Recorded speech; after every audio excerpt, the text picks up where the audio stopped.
Welcome to Full Prefrontal, the show that exposes the mysteries of executive function. This podcast is a collection of conversations about the role of the prefrontal cortex, which impacts your focus, planning, problem-solving, emotional balance, and independence. So join us as we explore executive function and the science of learning. And now, here's your host, the founder of EXQ, Sucheta Kamath. Welcome to Full Prefrontal, exposing the mysteries of executive function, where we talk about nothing but executive function. We think about self-management, self-agency. How do we achieve goals that we have for ourselves, that we have created by ourselves? And how do we stay future forward and think about the needs of the future self? But no, we cannot really talk about executive function without the context in which we operate, because as we pursue our goals, one of the responsibilities we have is to also help and really get out of other people's way so they can pursue their goals. And this way of collaborative and cooperative ways of being in the world is what makes us most successful. However, as we think about executive function, we must also think about those, particularly children who have serious challenges or obstacles in their ability to pursue goals. So as we think about children growing up in marginalized communities, in poverty, if we see any gap in their performance and behavior or lack of self-control, we often are left to wonder, are they delayed in their executive function development, or are they lacking the culture or household values where executive function is not considered important? And today we have a wonderful guest who is going to help us bust those myths, because that's not true. We already know from brain science, poverty has an impact on the way brain develops, but it is not the culture that lacks deep, meaningful values. So with great joy, I would like to welcome Dr. Anindya Kundu, who is an acclaimed educational sociologist and incoming professor of education leadership at Florida International University. His book, which we will be talking a lot about, The Power of Student Agency, has been touted as a critical and practical resource for educators and stakeholders in the lives of children.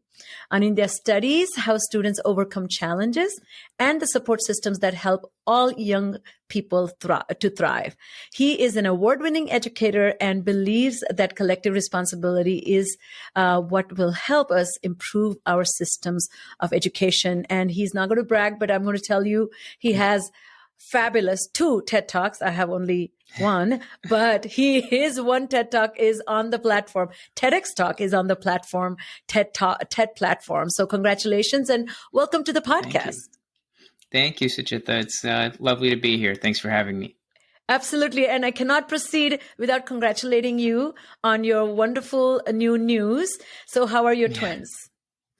The twins are good. They are about 3 weeks old right now. I'm a first-time father, so life is full of exciting challenges and a bit of chaos right now. So bear with me if I'm not as eloquent as I was planning to be. Well, since you perform at 200%, this will be just 183%. So you'll be fine. All right. Appreciate it. You describe a small event of attending a lecture by Dr. Pedro Noguera, who also has been a guest on our podcast and who was your advisor at NYU. And you said that changed your life. And your notes on that lecture read that according to the international PISA scores, the U.S. ranking is in the 20s for the overall student achievement. And if you control for poverty and look at the U.S. scores in the wealthiest 25% of the communities, then the U.S. ranks in top 3. Wow. Mm-hmm. So now that you yourself have become a researcher and a man of wisdom in this domain, what is the insight we should carry forward from these stats?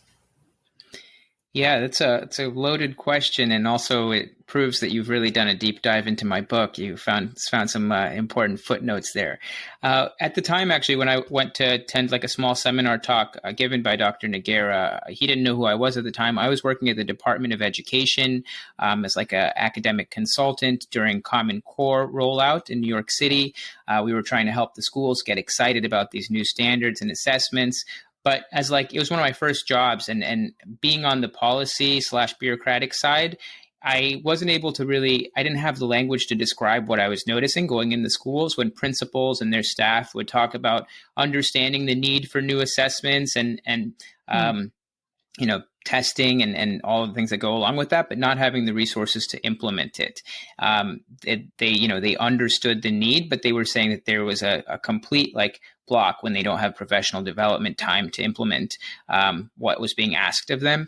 And so, with that kind of struggle, I went to the lecture and heard Pedro talking very openly about the kind of gaps outside of education that affect in-school outcomes. Sociology of education kind of puts this framework together that shows that schools are more complicit in furthering social inequality than breaking it down. And that's because of the ways in which schools are situated within tax brackets. Wealthier schools have better outcomes. It just, trickles all the way down through history. It was an intentional process that was made for some people to be able to maintain status and power. And we still see those effects today. And so the question, I think, is what can we do about it? And that's kind of what my research is about. I think there are solutions that are free to implement that require the right kinds of vision, approaches, and fundamentally just belief in all students' potential, regardless of how students are, their behavior or their approaches are manifesting. We have to understand that all students have potential and can develop an excitement and thirst for learning. And if we have that approach, I think we can overcome challenges related to poverty. And I think that is really fundamental to student agency, which is the fundamental concept that I study as a researcher. One sidebar of that story to me is, that's exactly when do we, actualize our true potential is when we find our passion. And I think to me that struck to me how you found that moment that shaped the trajectory of your career, and you already were thinking about this, but that just unlocked some inner secrets, so to speak. Yeah, definitely. Because I actually had asked Pedro that day. I was like, you're such a prominent researcher. How do you not get jaded being a researcher if you think there are all these problems that we're having trouble overcoming? And he said his job as a researcher was to inform public discourse to then hopefully inform policy. Research to policy is a bridge that's hard to close the gap on, but we can do it through advising the public perception, which is why it's great to have conversations like this one. I love that. So since the title of your book is The Power of Student Agency, Looking Beyond Grit to Close the Opportunity Gap, let's start with the term agency. And what does it mean and why there is power in it? Yeah, I think agency fundamentally is a positive term, and we need more of that in education. Thinking about agency forces us to think about the potential that all students have, as well as the social context that the students are a part of. Agency is one of sociology's founding concepts. The fundamental question in sociology is, do humans have agency to navigate their own life course, or are they more at the whim of social structures, like the neighborhood they grow up in, their racial background, their family's level of education or income? What is more important, the agency someone has or the social structures? And, most of sociology would say it's a blend of the two. But I like the term agency because inherent in that definition, the structures are implied. You can't think about agency without thinking about the structures. Yeah. And so we have to think about, where did a student maybe grow up? Who are they as a person? What is their identity? What is their background? In order to think about how can we support them to reach their full potential and get to where they're capable of going. I love that. And I think you also write that fostering someone's agency means helping them help themselves. So agency begins with the student, but ultimately, and it's so interesting in my field, we call it advocacy. So, and speaking on behalf of yourself in an enlightened self-interest way is that another sociology term is agency. And the other observation I have made through all the literature now have come across in sociology, for example, in cognitive rehabilitation or helping people regain skills after a loss or insult to the brain, you are helping them understand their true potential in spite of. And I feel it's a missed boat when we don't talk about true potential without any loss. You know what I mean? Without any Right. insult to the brain. So that should be the forefront of every educational process. Yeah, I would hope so as well. It's interesting because, again, great job finding that definition in the book. That's like the lay definition. But again, helping someone to help themselves should be free to implement. It doesn't require some kind of expensive privilege summer camp. But what we do know in sociology is that students who grow up in middle class or upper class neighborhoods or have parents who are wealthier, they kind of, in their experiences, develop an entitlement where they feel like they can ask adults questions. They go to the doctor, they feel like they can ask the doctor questions, and that stays with them. Whereas students who grow up in lower income neighborhoods may not feel that they have that same ability or that it's like welcomed of them. And a lot of time it's really not, based on like what we see from disciplinary actions in lower income schools where students might be reprimanded for speaking out of turn. So that's how bias also plays into this a little bit. Yeah. And so, all of these topics are like interwoven and interconnected. And I think we have to kind of break down barriers to help more students succeed. Yeah, so let's talk about the student needs. We think about education, but we don't think about poverty as something to consider in education. I put my children through K-12 education. I don't think I thought about poverty or the needs of those students other than my work. But in my interview with, Dr. Pedro, he mentioned that we know that the poverty will shape educational experiences for kids, but we do very little to address it. And he also said that we know that the culture shapes educational experiences for kids and influence how they learn things, but we do very little to address it. So let's start there. Your work has shown about the needs of the marginalized students and their communities. So can you walk us through as to what are the marks of that community's needs or those students? How can we understand them better? Sure.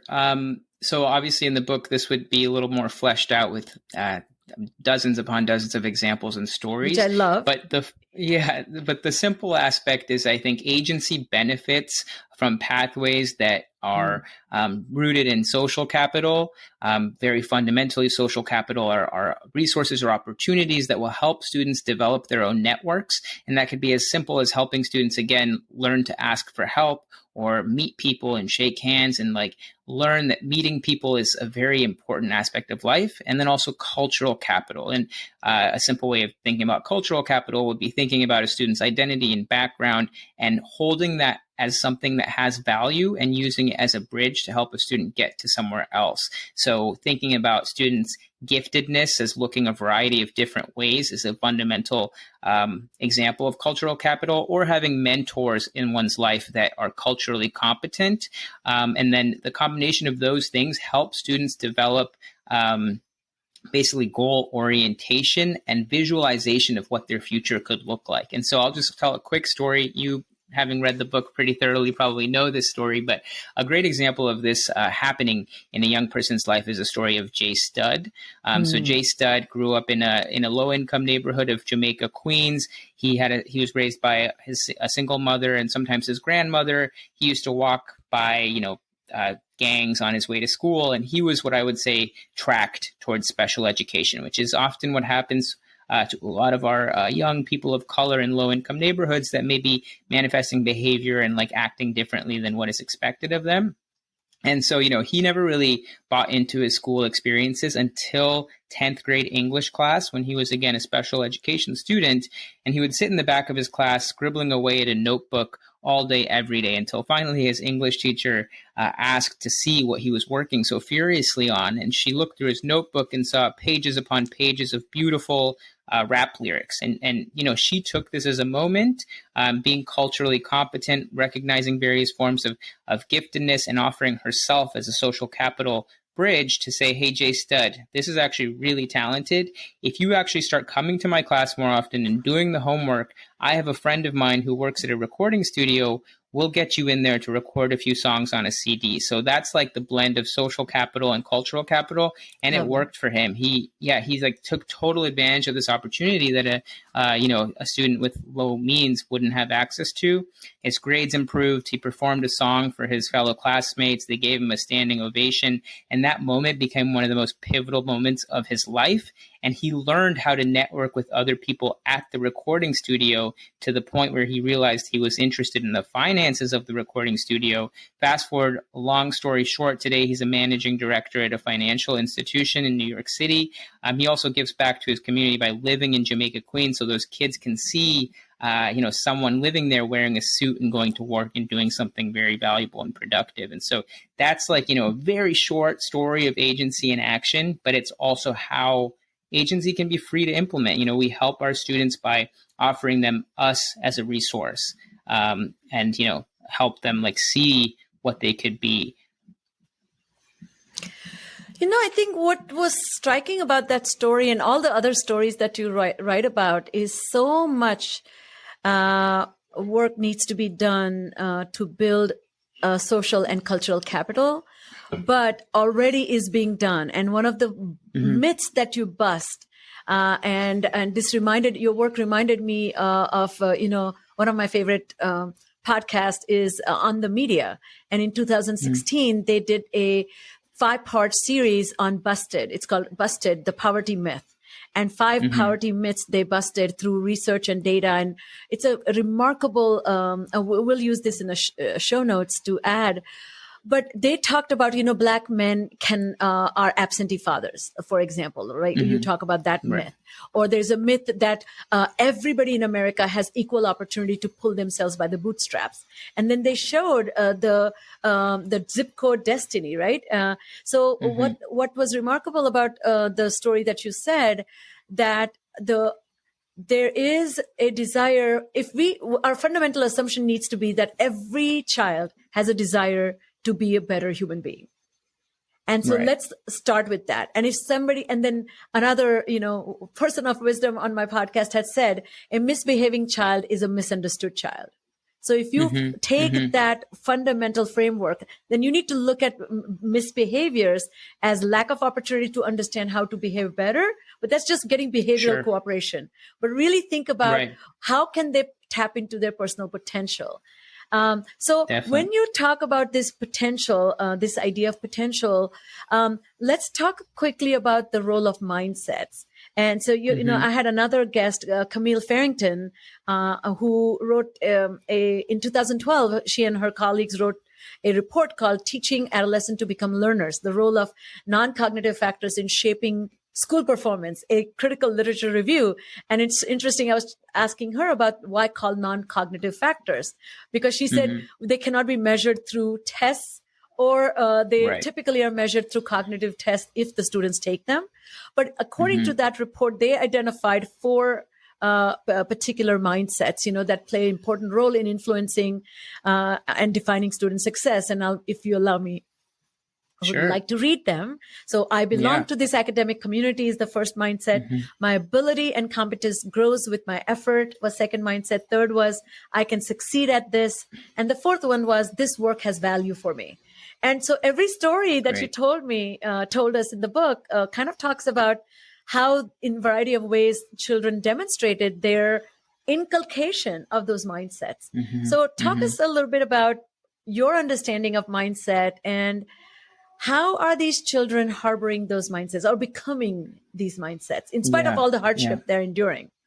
Right. No, I love that. I love that fourth one, especially because how can you get young people motivated if they don't see the point of the effort that they're putting in? And I think that one is the one that makes sense to start with, is like, what is the relevance behind what I'm learning or what I'm being asked to do, which especially can be harder for students who feel like they are underrepresented or somehow disenfranchised. And so to me, as a sociologist, I think mindset benefits from representation and opportunity. And so what I mean by that is that we have a system in this country where our stories of success, or the majority of billionaires we come across, or where we see successful stories happening, tend to look a certain way. And young people growing up in the inner cities of New York, of Philadelphia, of New Jersey, they don't necessarily feel like they're a part of that American success story. There's research out there from Rosalind Mickelson, it dates back to the 1990s, where she found that all young people have a very strong level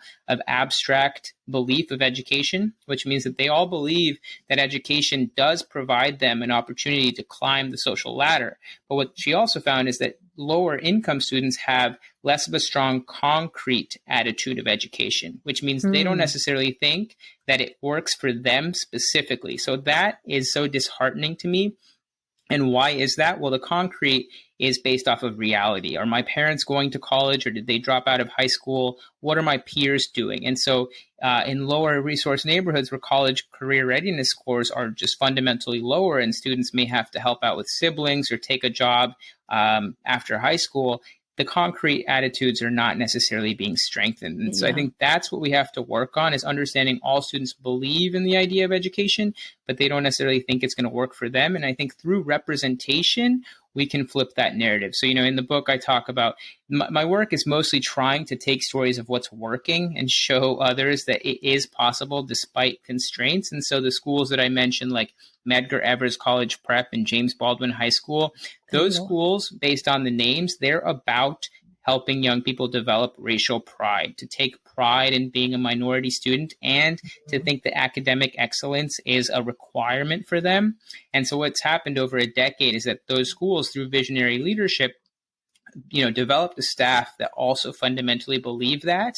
And they also offer awesome things like teaching, having classes that the students like to take and that the teachers want to teach. So agency of the teacher as well. Some of those include Islamic art and mathematics, and also my favorite, Dracula and gender identity. So together, it's hilarious. Like together, the students and the teachers are working together collaboratively. And they also got rid of the Regents exams. Standardized testing, we know through decades of research, is also kind of a topic related to power and privilege, like whose knowledge are we rewarding? And so they got rid of the state requirement for Regents and instead have students do like a revise and resubmit, like almost like a doctoral research project per each assessment area. And so they have peer-reviewed processes, and they basically get to present all of this like research that they've done over the course of the year. And so I think we have to allow students to like break the mold of what they're learning. And then when students do well, all of that goes up on the school walls. So students are like celebrating each other's accomplishments. Mentors from the neighborhoods are invited to come in, mentors of color. So students can kind of relate to them and see themselves in the mentors. And so I think, fundamentally students have to like go to a school where they think that success is not just like something that's asked for them, but expected of them through what I would say warmly demanding like mentorship and culture. Absolutely fabulous. Those examples. And, this reminded me another researcher also, which is Darren Graves, if you're familiar with his work, who talks about, schooling for critical consciousness. And in their studies with his partner, they studied 6 schools with similar principles and student agency. And what was remarkable is about informing students about the oppressive practices in and around them that can influence the outcome for not just themselves, but for their communities. And just informing that can enlighten them to activate their agency. And so you come from another side of that activating agency through saying that these things are expected of me, and they are expected because I'm capable. But I think you're on to something that we can't gloss over, the issues that students are dealing with. And one thing I like to say is that students are very aware of, their realities and also the realities of the world. Like, why don't we invite them to the table to talk about current events, to talk about things that are affecting their day to day, and also treat them with respect, and also not gloss over the fact that there are challenges out there, but, you have to be age appropriate in how you choose to talk about, structural limitations. But there is room for like valuable and productive dialogue that allows students to kind of feel liberated by going to school. And that's kind of a Paulo Freirean idea, is that education can serve as liberation if we also think about students as having limit situations, but acknowledge that, they can break out of those limit situations if we kind of don't treat them from a power position. And so that I think that's a fundamental philosophy that my work is also kind of tries to align with. Yeah, read the word to read the world. How a Yeah. fairy said, right? So Right. Exactly. another, I had recently had an opportunity to participate. My software, we were the sponsors at the Georgia School Superintendent Association conference, and they had a very interesting format. They had students participate from entire state of Georgia, from different walks of life, different backgrounds, different experiences, and it was so interesting. They said exactly what you said. They said, "Invite us to the table." Since Right. we are involved in our education, please consult us. Yeah. And almost Some all some the some cities participants' jaw dropped. are Anyways, trying. I go ahead. agree. I agree. I mean, how radical does that sound? Like some cities, I think, are actually trying to put their money where their mouth is on this. Like Chicago, they have an adult advisory board for the School of Education, but they also have a youth advisory board. And so, how can we create a larger table, not just more seats at the table with students? Because, I love 10 that. years from now, they're going to be influencing the policies that will be affecting us. So let's kind of give them the experience on the earlier side. I love that. So schools are often interested in student engagement, but the way I see it, it is more like student compliance, getting students to sit down, pay attention, engage. And the students who struggle to regulate their attention or do not do prolonged meaningful work with deeper focus by Right. themselves often get in trouble or punished. The work by Okonofu from University of California, Berkeley, has done a lot of work with empathy-based approach in the way we reprimand or discipline kids, and that can Right. actually have profound impact.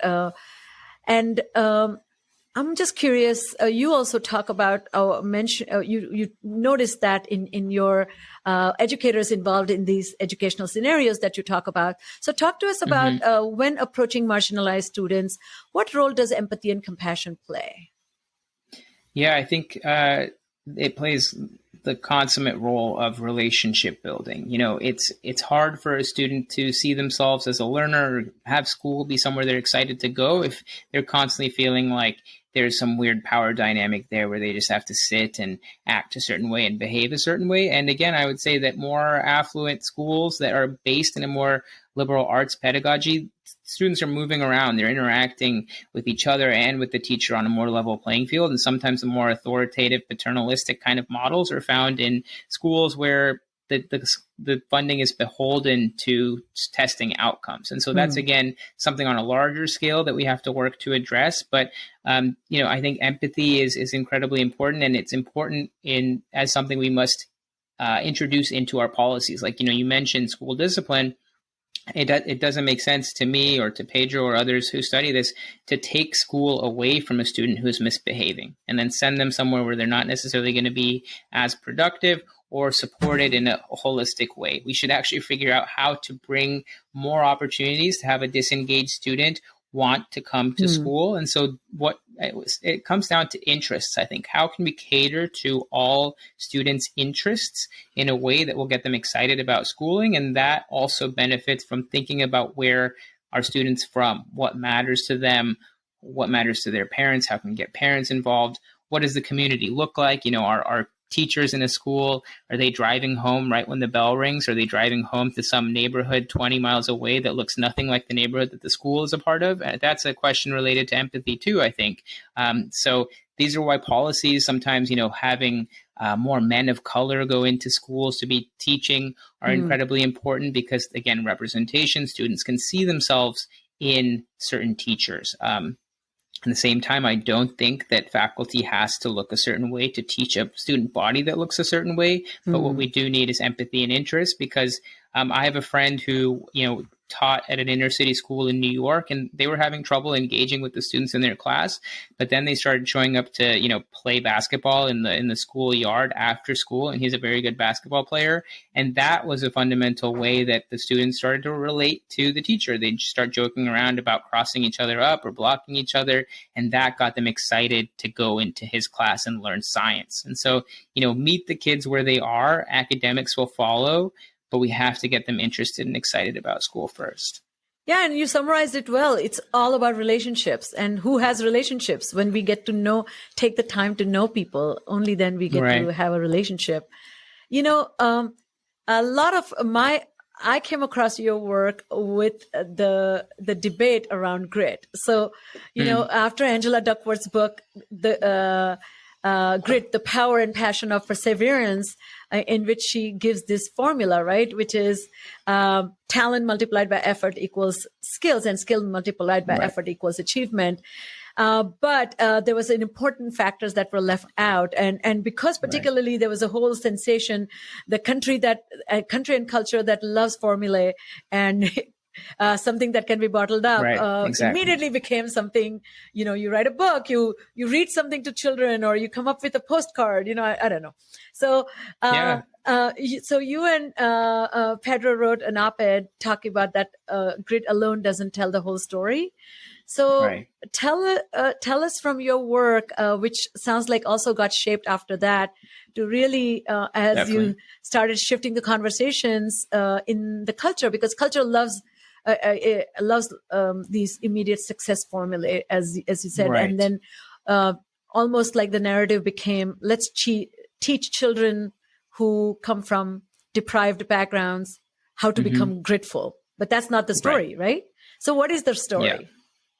Yeah, no, there's so much to this answer. So I agree. I think me and Pedro wrote that op-ed in 2014 when grit was becoming like the word of the day, and it was being implemented by KIPP schools and charter schools, and everyone was talking about like true grit and how students really just needed to pull themselves up by the bootstraps, which is nothing new in American history. But what we kind of wanted to introduce back into the conversation is, again, that social context. So the equation that you mentioned about talent multiplied by effort, or whatever it is exactly, that's what's missing, is social context. Because if we, even at a classroom level, if we say that student A is achieving because they have grit, but student B is not, we're fundamentally blaming the student about their shortcoming. We're saying they're lazy, possibly they're not interested, but maybe that student B is gritty in other ways. Maybe they're helping 3 or 4 siblings get ready for school before they themselves can get ready for school. Maybe they haven't been able to have like a solid breakfast at home, or their parents are fighting, or they came from a broken home. There's so many factors that we're not sure of that we can't just gloss over, because academic outcomes are so much a part of what happens outside of the school as well. And so that's kind of, in a very simple way, what we wrote about in the op-ed. It's funny, Angela Duckworth has become a very near and dear mentor of mine since then. At the time, I kind of reached out to her after that op-ed got popular, because I was looking for a third dissertation committee member. And she had come across the paper, and very quickly she was like, sure, I'll chat with you on the phone next week. How about Thursday at 5? By the way, I don't think poverty doesn't matter. And I was like, oh crap, I hope she doesn't we're not going to get into some kind of an argument. But, we talked for like an hour and realized that we both care a lot about young people and young people's capacities. And as a psychologist, it wasn't necessarily her charge to be talking about social factors, nor was it necessarily her fault, this large over application of grit. And since then, she is also very much more inclusive of social factors behind her work. I also now, grit is a part of my framework. I think we can get to grit if we think about students' agency first. Grit is a natural outcome when we kind of treat students with respect and understand where they're coming from, and then, give them the opportunities to display their actual talents and skills. So it's all kind of interconnected. It's interdisciplinary. That's how students learn. And that's what needs to be introduced in the larger culture of American society too, is that we need social opportunity to then also help get to the individual outcomes. I love that. I love that the conversation has gotten so deep, and particularly it's just the functional context is so important. We don't operate as a single molecule floating in the universe. There's interaction. Right. This reminds me of a poem I was searching as you were talking, by Joshua Dickerson, which says, "Cause I ain't got no pencil." I don't know if you've read this pencil. You will love it, because it says, "I woke myself up because I ain't got an alarm clock. Dug into the dirty clothes basket because nobody washed my uniform. Brushed my hair and teeth in the dark because the lights ain't on. Even got my baby sister ready because my mama wasn't home. got us Right. both to school on time, to eat us a good breakfast. Then when I got to class, the teacher fussed because I ain't got no pencil. And just Yeah. touches my heart every time I read this. That is the perspective that we need to really have, right? That's amazing. Right. Because the other thing about grit is that a student can be gritty in, like, let's say their science class because they like the science teacher just a little bit more than their math class. So that level of grit, we also have to think about grit being context specific. And so students display grit in many different ways. Like that poem, that kid has grit by helping their sister get ready for school. Jay Stud, he had grit for rap lyrics. It was just about how can we connect that to English, which, wasn't that hard necessarily of a connection to make. And so how can we celebrate our students for who they are, but also, encourage them to show and bring their best selves to the table, because we're going to need the most educated citizenry we can to tackle continued issues like the pandemic and whatever's going to come our way, and we don't know where that talent's going to come from. Yeah. So in your book, you say, I quote, there is a responsibility on our part as a society to destigmatize mental illness and for our young people to focus holistic efforts on prevention rather than work on dealing with problems after they have surfaced. So I'm shifting gear because after we determine that every person has a potential, but there is a great strain on those when much is asked, when not a lot is given, and that can be draining and can take a toll. Right. So how do mental health challenges look different in the underprivileged communities, and what role do they play in their ability to find success and meaning? Yeah, no, that's a great question. And tying it back to your previous question, there can almost be an unintended consequence of grit or effort. Like, we're asking these young people to show up to the table and put in just hard work and things will align for them without realizing that, without the social support, grit can wear you down. It's like you need, if you're like a toy car and grit is the batteries, at the end of the day, you still have to charge the batteries of the car for the car to go. And so I think that's why we need to think of people's like interests, what they care about, what they love, and lubricate that like desire to learn. And mental health is a very strong part of this. So, in the 50 young people I studied, most of them admitted having some kind of mental health challenges related to working super hard or related to the adversities or traumas that they experienced growing up. And what makes that even worse is feeling like you can't talk about it. And so one of the first things that help students with their mental health is having a safe, open space to be able to talk about how they're feeling, aspirations, struggles, challenges. Obviously, resources like more counselors in schools would be very valuable. And again, which schools have more counselors that are better well-trained? I mean, we know the answer to that. And so mental health can become an additional challenge for young people who are navigating so much. Like, the story of Joe in my book, that was like, he was homeless with his sister and his mom.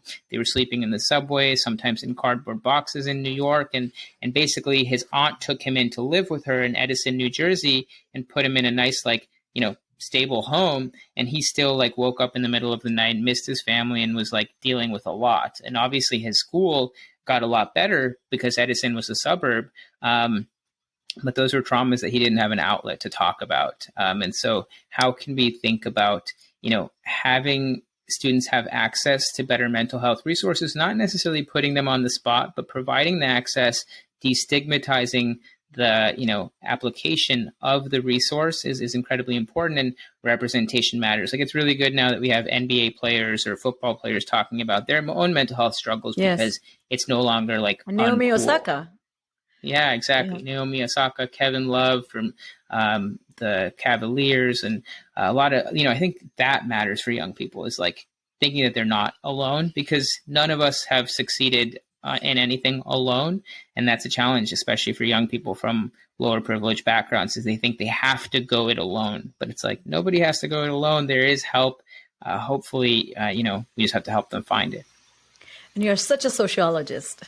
All about connecting and creating culture of connection, which is in itself can be deeply meaningful. And I think struggling just becomes easier when you are understood and your Right. struggles are not unique or unmanageable. I think that is Exactly. a beautiful message. And I would add to that also just like storytelling, allowing students a place to Yes. tell a story in a safe way. It doesn't have to be about them. That can be cathartic, helping students do new things, trying new things, and allowing them to make mistakes and learn from their mistakes. And also something like volunteering, because like you said, like when a lot of the students that I studied, they talk about volunteering their time as being one of the most important things they can do, because it helps them develop that perspective that, I can make a positive impact. And there are others who are also having a ton of different challenges in their lives. And together we can improve, life for everyone. So as you have already jumped into my next answer to my next question was the solutions. So you have mentioned a lot of them, but I do have a question about your conclusive chapter was titled "Fighting the Normalization of Failure." Mm-hmm. So I think you do make a social commentary about these expectations and when somebody's not succeeding, we look for reasons why they are not, rather than if those surrounded by resources, we are always saying what is blocking your ability to succeed. So as a culture, what message do you have for us as a culture? What are we getting wrong about the needs of all Americans? If all Americans are citizens and equal, then why all opportunities are not created equal? And what social commentary are you then the narrative of that social commentary needs to change as a sociologist? What do you think? So I think that's a $1 million question. I don't know if I have a $1 million answer, but I think it's as simple as caring about the education or the outcomes and opportunities of other people's children, like actually caring about all young people. It's as a new parent and someone who's been interested or involved in the success of young people for a long time, we have to think that the success of all young people is going to benefit us as a whole. And it's kind of hard because in a capitalist society, in a competitive community, we tend to think in terms of winners and losers. But fundamentally, econ, psychology, many different fields show that education is the one arena that is not a zero-sum game. In fact, more people being educated across communities will lead to better outcomes. More educated communities bounce back quicker from recessions. The more young people we can educate, our community GDP will grow, significantly. And so little things that actually show that we care about the education of other people's children can go a long way. And, what that sometimes looks like is maybe volunteering time or effort or donating materials to schools that don't necessarily have them.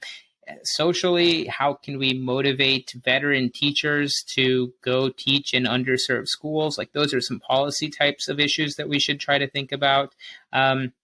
Because that is something we still have to tackle as a society, is that even if we say we all care, our incentive structures aren't necessarily aligned to having great schools in lower resource communities. And so we have to say that we care about those things in who we vote for and who becomes our council members, in how we can kind of bring community resources to schools that don't have it. And so even the schools that I study that are Title I schools, they enlist the community. They, have adult education classes for their parents. Teachers are staying a little bit extra just because the students have a safer place to go.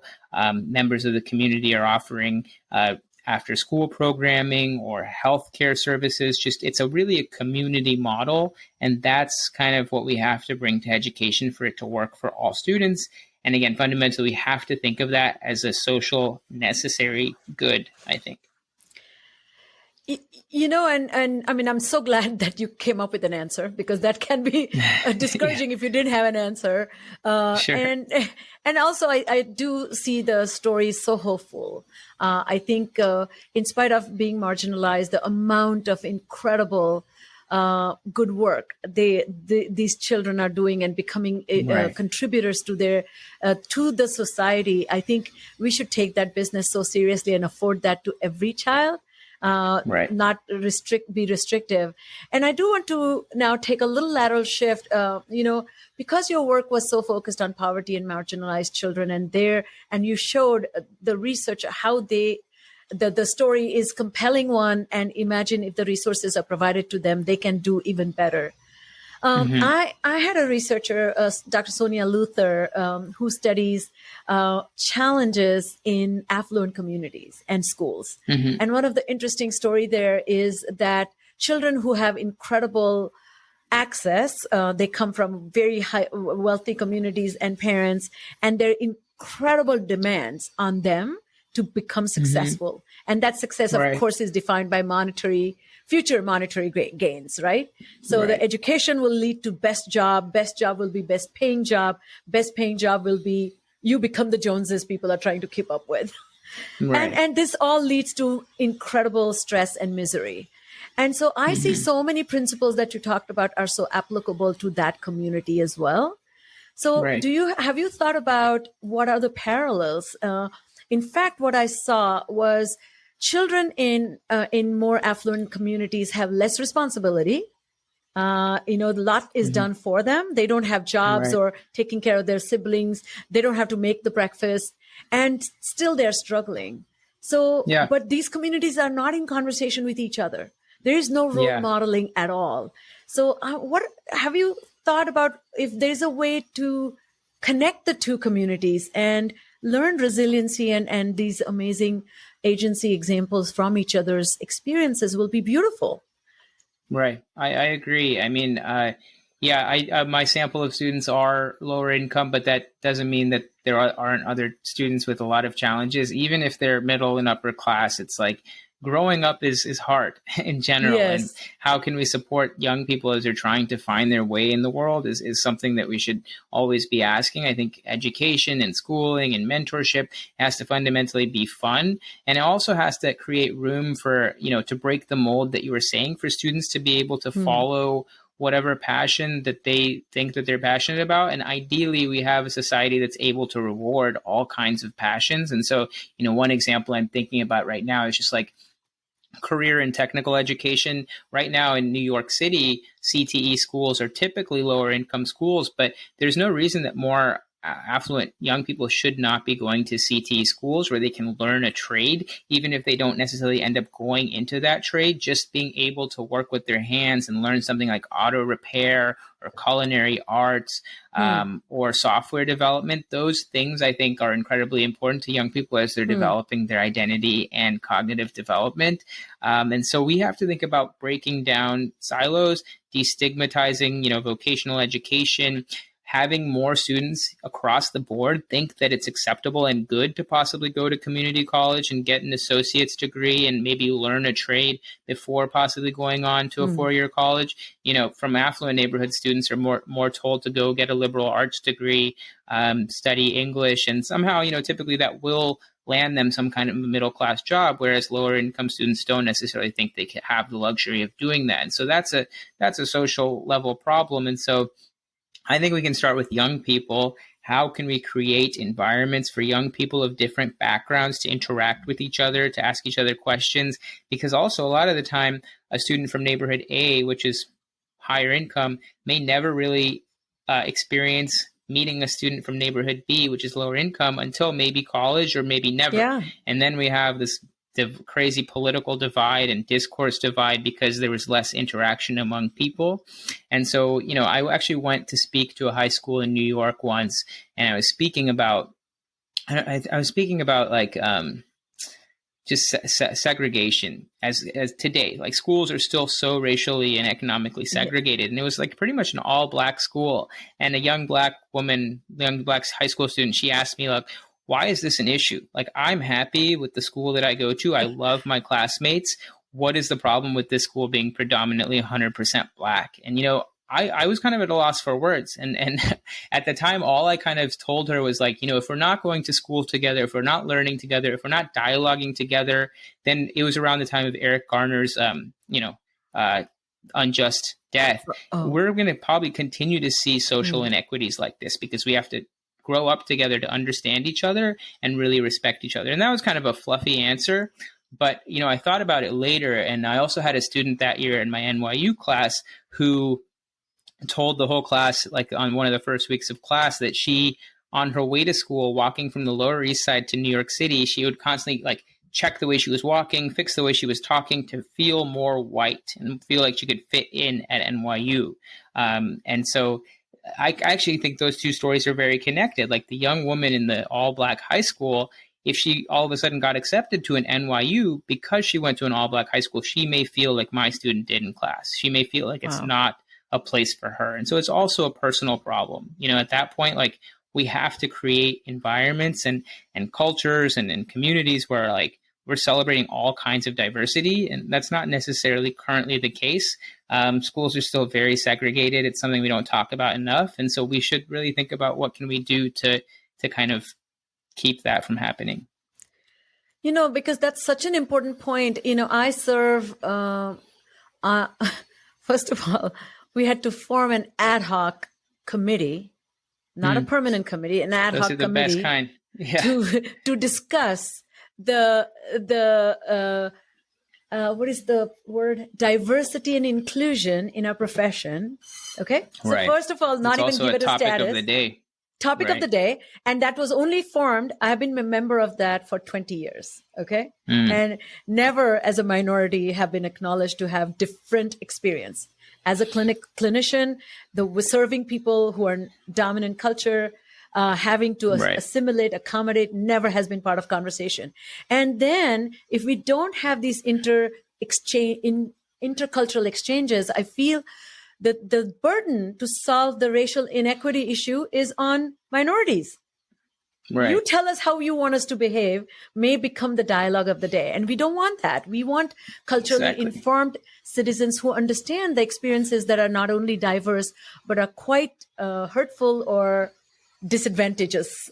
Right? Yeah, I love that. I love that because what it is, you know, as someone who walks the same circles, it's kind of a continual tokenization. Like, oh, you were a minority, you must be an expert on such and such topic. We'll listen to you for a day and try to do the best implementing of your work that we can without actually doing some more like deep work. And it happens to young people too. Like, you know, I mentioned Joe's story, Joe, who's previously homeless in New York and then went to Edison, New Jersey. The school was amazing. But what happened when he got there, he was one of the few Hispanic students in his class, and his teacher would often call on him to be like, well, how is this in your household being a Hispanic student? Like, what is your family mealtime like? And she immediately lost the ability to connect with him without actually knowing much about him, even though she may have had a solid intention. You're asking a kid who is homeless what family mealtime is like in his house. He's going to feel like put on the spot, and you're not going to have the ability to genuinely connect with him. And so we need to have like places where there's like organic dialogue where people, again, I think storytelling is important, feel comfortable and accepted and valued to tell their stories on their own terms. And then we need to figure out like what can we do to, you know, create more success stories among everyone. I love that. You know, a funny thing, this has actually happened to me. Somebody asked me, there are at least 80,000 Indians in Atlanta. And somebody said, hey, you must know Prakash. Somebody just openly said, I said, Prakash, what does that even mean? It's like, you must know John. Right, exactly. I might know a Prakash, but you know, but the Prakash, I definitely can relate to that. But the assumption that I must know because I'm Indian is the that was not even found odd when you're posing questions. So I want to end with this wonderful, you know, John Amaechi. He was an NBA player who has become now this author, best-selling author, and I love the way he describes privilege. I'm ending here because I would love to see your thoughts about whether we talk about white privilege or privilege. And so he says that privilege is a hard concept for people to understand because normally when we talk about privilege, we imagine immediate unearned riches and tangible benefits for anyone who has it. But white privilege, and indeed all privilege, is actually more about the absence of inconvenience, the absence of an impediment or challenge. And I love that definition because that is, if you haven't had obstacles, you don't know those obstacles exist for other people. And once we define a privilege in that way, I think that can open up a dialogue to talk about other people and needs of the others. What do you think about that 100%. Definition? I think it's very spot on. I think what really can help us break down some of the racial class barriers is an ability to kind of understand where other people come from And that is only really possible if we're given the space to interact with one another and not let our preconceived notions of one another dictate how that interaction will go. Like, it has to be organic. And, I mentioned this thing about like teachers of color. Like, there's research out there that just shows like 1 or 2 teachers of color helps all students of all backgrounds succeed in school. It's not just the students of color who are benefiting from that, but all students, because they're now having a more robust outlook on life about like people and the roles of people. And so there's no reason that we can't create those kinds of, platforms earlier in life. Maybe we can do it as early as preschool, and we can try to like create diverse preschool and early career, like early childhood education communities too. And so I think that's the work, is like, how can we have people interact with each other on a level where, they'll realize, oh, okay, maybe you don't know Prakash is, there's probably a lot of Prakashes out there. You may not know any of them, because it is the same as asking someone, oh, you must know, Martha or something like that. But the thing to know is that there may have been a decent intention there. We can't no harm meant. Yes. Agreed. It's tough for me to say that, having been in that same situation, but it's an invitation to have a conversation, I think, and we need more of that. But I think, to your point, I have gotten this variation of this question in a variety of ways, and guess who has grown? I have. Mm-hmm. Right. Before, when I was novice and new to this country, I would investigate which Prakash, what's their last name? Where are they from? Where did you meet them? Right. So I would take the responsibility. Then I would get angry and just say, I would lash out and say, what do you think? I'm Indian, so I know all Indians. Now I have a more mature version of saying, ha ha ha, that's funny. Or, like little subtle condescension. But that's not even right, because again, the burden is on me to take the ownership of their education. And we want to change that. And that's more work. It's more work on top of people who often are dealing with a lot, So I don't know. We have to share the work. We have to find ways to share it. Yeah. We do. Well, you have been so generous, and I know you have 2 beautiful babies waiting, and I'm sorry to take so much time. So as we end, I would love to know if you have some recommendations for our listeners, some books that you think will add value to their palette in understanding sociology, culture, everything you study and learn and talk about. It doesn't need to be, it can be a novel, whatever. Has influenced you. I really like scholarship that is accessible to the public, things that people can read and understand it. That's how I tried to write my own book. So related to the things that we talked about today, Lisa Delpit is a foundational researcher. I think her book, Multiplication is for White People, is a wonderful primer that kind of makes us question our thoughts about which students are being expected to learn what material.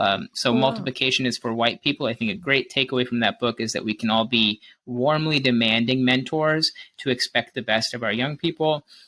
Your podcast is about executive function. A fun book, I think, is A Man Called Ova.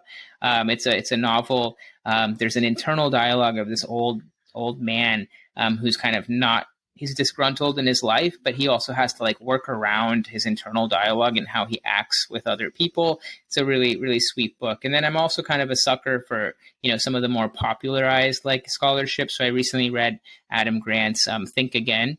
All of this reading was before the twins, because now there's not much time for that. But Adam Grant's Think Again was pretty good. I do like more of his older books, like Outliers, a little bit better.